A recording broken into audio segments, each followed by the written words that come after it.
뉴질랜드에서 여러 민족들이 함께 살고 있습니다. 특별히 오클랜드가 그런 상황 가운데 더 많이 있는 것 같습니다. 오클랜드는 국제 도시라고 말할 수 있을 정도로 많은 사람들이 다양하게 섞여 살고 있습니다. 오클랜드를 벗어나면은 땅으로 가면 유로피안들이 많이 있어서 확연히 오클랜드와 다른 느낌을 가질 것입니다. 우리는 관광지에 가니까 지금 중국 사람이 많고 인도 사람이 많고 그러지만 실제로 살고 있는 것은 관광지가 아니고 지방에는 다 유로피안들이 훨씬 많이 있습니다. 섬나라 사람들이 기독교화가 되어서 요즘에도 시대에도 주일날 비행기 이착륙을 제한하는 그런 나라들이 있습니다. 통화 같은 나라들입니다.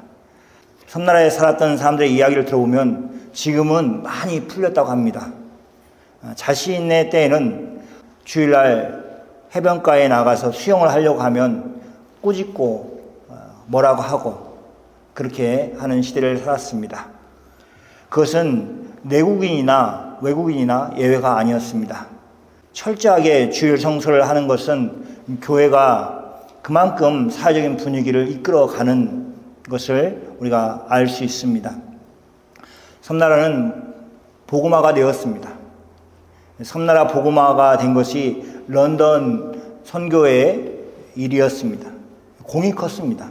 런던 선교회는 선교사들을 보내어서 지금과 같이 비행기를 타고 보내는 것이 아니라 배를 이용해서 오랜 시간 동안 그렇게 여행을 해서 복음을 전하도록 그렇게 하였습니다. 그들 덕분에 예수님을 믿고 구원을 받은 그 일이 섬나라들에게 있었습니다. 그 당시에 선교사들은 개인적인 초청을 하여서 개인적으로 믿고 구원받는 그런 시기 아니었습니다. 그 당시에는 복족장에 추장이 있었습니다. 그리고 그 추장이 믿으면 모든 부족들이 다 믿는 그런 시대였습니다. 그래서 추장을 설득을 해서 예수님을 믿게 하고 예수님을 영접하게 하고 그러면 모든 부족들이 다 예수를 믿고 따랐습니다. 그거를 우리는 집단 개종이라고 얘기할 수 있습니다. 그런 일들이 성경에 있지 않습니까? 이게 아버지만 믿었는데 온 집이 다 같이 믿는 그런 역사가 있었습니다. 그것이 그 당시에 동일하게 일어났습니다. 얼마나 선교사들이 힘써 가르쳤는지 또 그리고 그 말에 순종하였는지 하는 것을 우리는 현재 가보면 알 수 있습니다. 여러분 동남아시아를 여행해 본 적이 있을 것입니다. 그래서 기념품을 좀 사야겠다 하고 그렇게 기념품 가게에 들어가면 정말 많은 우상들이 거기에 있습니다. 뭐 선택할 필요가 없이 그냥 어디를 찾아가서 그 우상을 사는 게 아니라 다 우상들이 기념품이 되어서 팔고 있습니다. 그런데 섬나라에 가면 그런 기념품이 없습니다. 기념품 자체가 없다는 게 아니라 우상으로 만든 기념품이 없는 것이 섬나라입니다. 그러니까 우상을 만들지 않는다는 것을 알 수 있습니다. 기술이 없어서 능력이 안 되어서 만들지 못하는 것이 아닙니다. 그들은 예수님을 믿는 신앙 안에서 금하고 있는 일들을 그만두고 우상을 만들지 않았기 때문에 우상이 기념품이 되는 그런 역사가 없는 것입니다. 좋지 않은 역사를 고쳐서 하나님이 받으실 만한 역사로 또 문화로 만드는 것이 우리 그리스도인들의 사명입니다. 하나님께서 이스라엘을 역사 가운데서 구원하셨을 뿐만 아니라 그 하나님의 구원을 기억하도록 하셨습니다. 그래서 하나님께서 이스라엘에게 승리를 주시고 또 그 장소에 이름을 새로 이렇게 지어 주시는 것을 볼 수 있습니다. 그러기만 한 게 아니라 큰 돌을 세워서 그 돌로 구원의 역사를 기념하여서 후대에 오는 사람들이 그 일을 이스라엘 자손들에게 알리고 기억하도록 만드셨습니다. 왜 하나님께서 이스라엘이 그 사건을 기억하기를 원하시는 것인가? 하나님이 구원하신 하나님을 믿고 이스라엘이 그를 하나님을 구원자로 여기고 섬기도록 하시기 위한 것이었습니다. 우리에게 행하신 큰 구원의 일들을 우리 모두가 기억해야 합니다. 그 일들을 기억하기 위한 흔적들이 여러분에게 하나씩 다 있어야 합니다. 그런 분들이 다 되시기를 축원합니다. 오늘 본문의 제목처럼 구원받은 흔적이 있는가라는 질문을 이스라엘에게 하였다면 그들은 구원받은 증거가 있다 이렇게 쉽게 대답할 것입니다.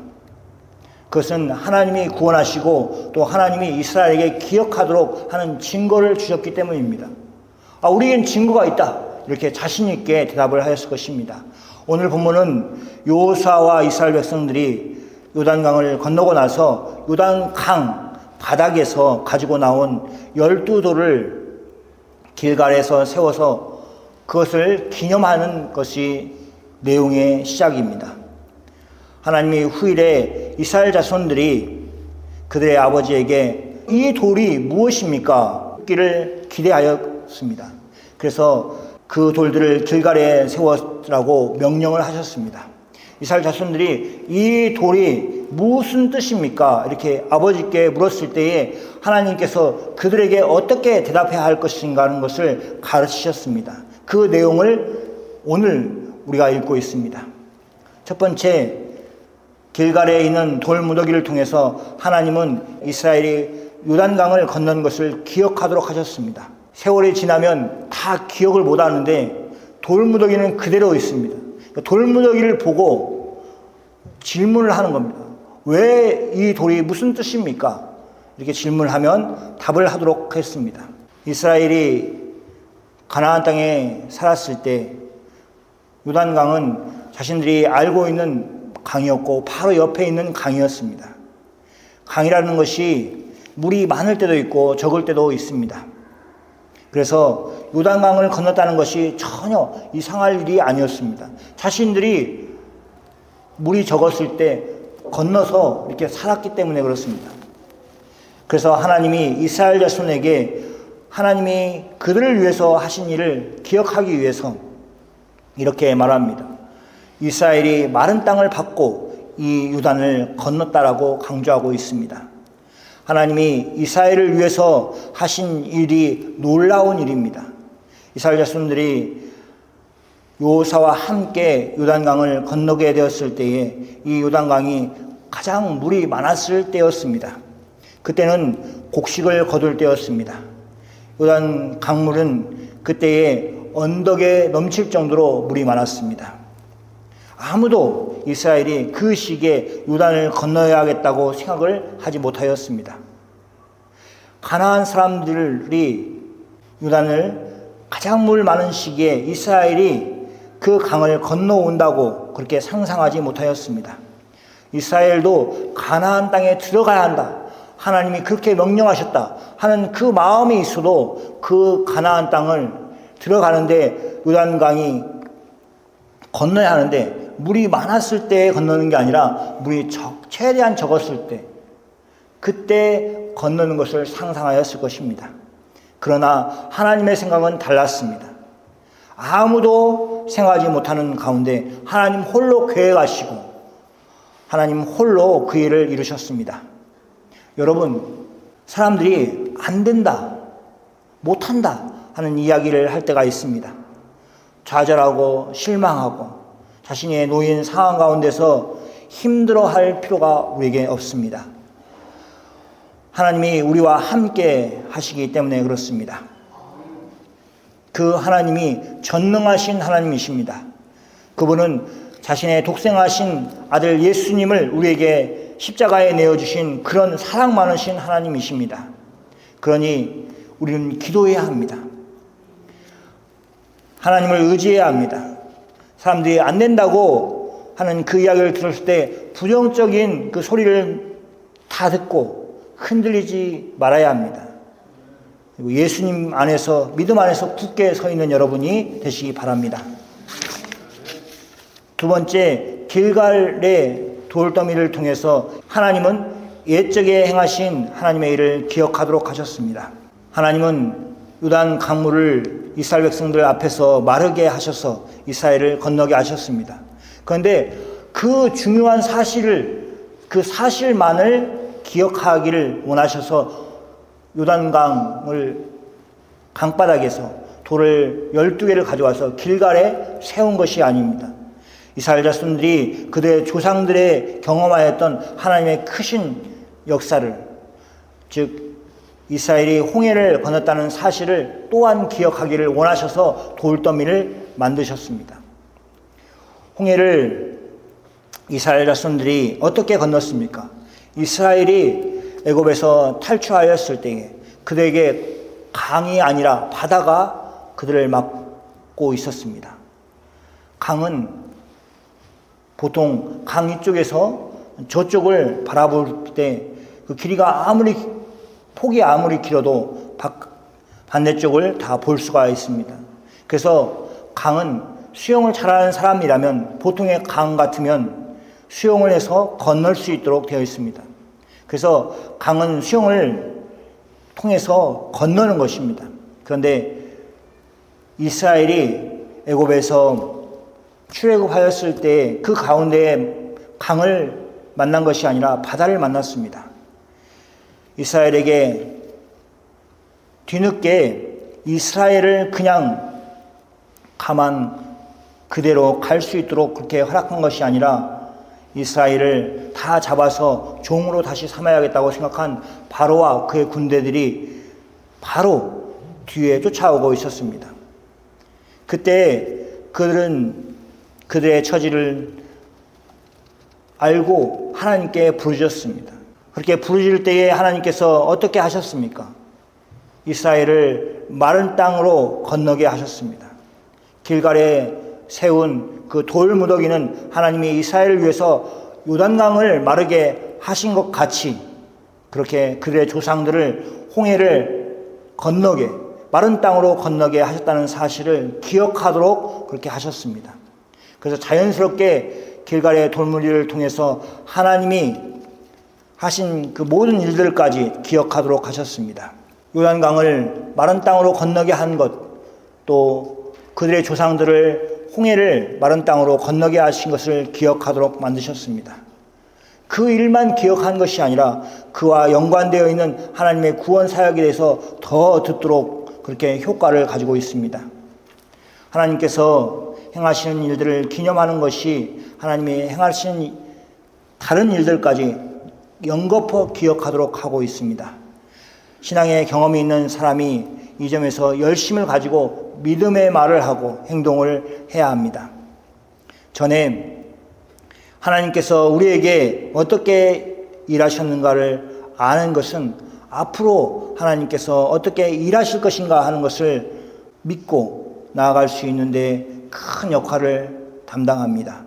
하나님께서 어떻게 일하셨는지를 경험한 사람들이 많은 것이 교회가 가지는 큰 영적인 자산이고 힘입니다. 여러분이 스스로 자랑하라는 말이 아닙니다.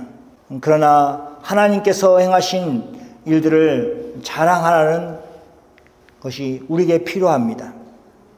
우리 교회가 그런 신앙의 간증들이 살아있는 교회가 다 되시기를 소원합니다. 세 번째, 길갈에 있는 돌무더기를 통해서 하나님은 땅의 모든 백성들이 하나님이 어떤 분이신 줄 알게 하셨습니다. 여기에서 이스라엘 백성들이 하나님을 아는 것에서 그치지 않고 있다는 것을 알 수 있습니다. 하나님의 계획은 이렇습니다. 길갈에 있는 돌무더기를 통해서 이스라엘 백성들이 하나님이 자신들에게 큰 일을 행하셨다는 것을 넘어서 땅의 모든 백성들이 하나님이 어떤 일을 행하셨는지 하는 것을 알도록 하기를 원하셨다는 것입니다. 그런 사실을 누가 땅의 모든 백성들에게 이야기해서 알 수 있도록 하였습니까? 이스라엘 백성들이 해야 하는 일입니다. 그래서 이스라엘 백성들이 제사장 나라로 세움을 받은 것입니다. 하나님이 이스라엘을 제사장 나라로 세우신 것은 땅의 모든 백성들이 하나님이 얼마나 위대하신지를 다 알도록 한 책임이 이스라엘에게 있다는 것을 말하고 있습니다. 이스라엘 백성은 하나님 여호와를 항상 경외하는 것이 필요합니다. 그래서 길갈에 돌무더기를 쌓아서 하나님이 행하신 일을 이스라엘이 알도록 또 온 땅의 모든 민족들이 알도록 그렇게 전해야만 했습니다. 하나님께서 이스라엘에게 마른 땅을 받고 요단을 건너게 하신 이후에 길갈에 12돌을 세워서 그 일을 기억하게 하셨습니다. 그 하나님이 우리에게 구원자를 주셨습니다. 바로 예수님이십니다.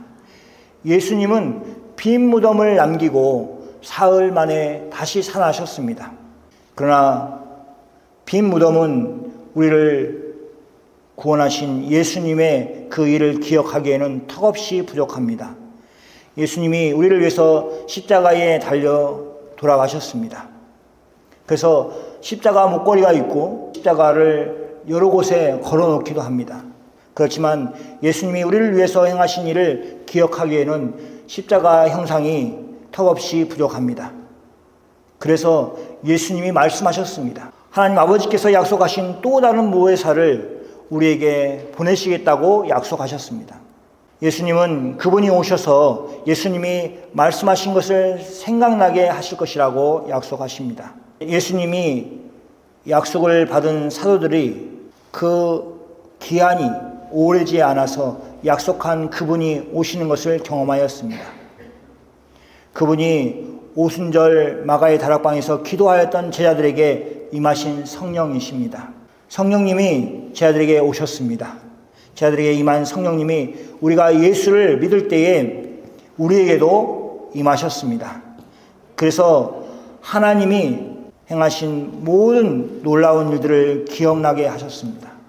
길갈에 있는 돌무더기를 보고 자녀가 질문을 하여서 이것이 무슨 의미입니까? 라고 물어봤을 때 부모가 이렇게 되었다라고 설명하는 그 방식이 아니라 우리 안에 계시는 성령께서 예수님이 행하신 일을 하나님이 행하신 구원의 일들을 다 생각나도록 그렇게 하셨습니다. 성령께서 우리에게 지금도 일하고 계십니다. 하나님이 행하신 일을 믿지 않는 분이 계시다면 하나님 앞에 믿지 못하는 것을 놓고 기도해야 됩니다. 왜냐하면 하나님께서 주셨습니다. 증거를 주셨습니다. 성령님을 주셔가지고 그거를 대신하도록 그렇게 만드셨습니다. 그래서 성령님이 계시면 마음 가운데 믿음이 자랄 수밖에 없습니다. 옆에 친한 믿음이 좋은 분들이 옆에 계시다면 자기의 속마음을 얘기하셔야 됩니다. 아직 나는 잘 믿어지지 않는데 어떻게 해야 합니까? 함께 기도해 주십시오. 이렇게 요청을 해야 되는 것입니다. 하나님께 간절히 기도하는 그 기도에 하나님께서 반드시 응답하실 것입니다. 여러분에게 구원의 흔적이 있습니까? 에스겔 선자는 돌비에 그것을 새기지 않고 마음에 그것을 새길 때가 올 것이라고 얘기했습니다. 바로 우리의 때입니다. 여러분과 제가 살고 있는 은혜의 해입니다. 구원받은 확실한 흔적이 우리에게 있어야 합니다. 그 흔적을 다른 사람들과 함께 나누어야 합니다. 그래서 요단강을 건넌 이스라엘 백성들에게 말씀하신 것처럼 땅 모든 백성에게 크신 하나님을 알게 해야 합니다. 그들은 이미 구원받은 사람들이 해야 하는 일인 것입니다. 그렇게 여러분이 다 함께 사시기를 바랍니다. 예수님께서 여러분의 삶 속에서 행하시는 구원의 흔적들을 모든 사람에게 증거하고 사시는 여러분이 다 되시기를 축원합니다. 아멘. 기도하겠습니다.